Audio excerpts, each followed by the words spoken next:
Kita, yan.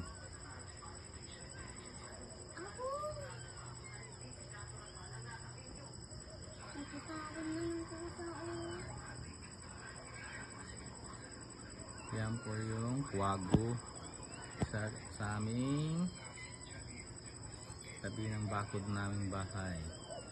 Yan po. Kasi tinatarget niya po yung pusa. Akala niya yung manok. Yan po. Yan po. Yan. Marami po dito yan. Bali mga 4 po sila dito. Nagmamanman ng pusa or daga. Manok. Yan.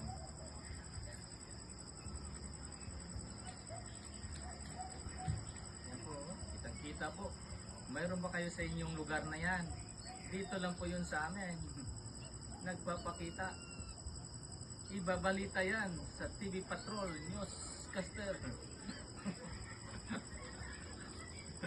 Kaya po inilawan ko kasi hindi makakita po yun pag may ilaw eh.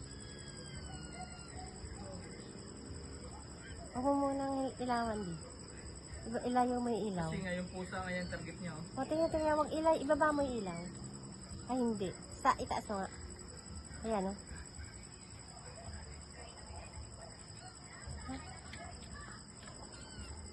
Ate ito. Hey! Ay, ang rad na.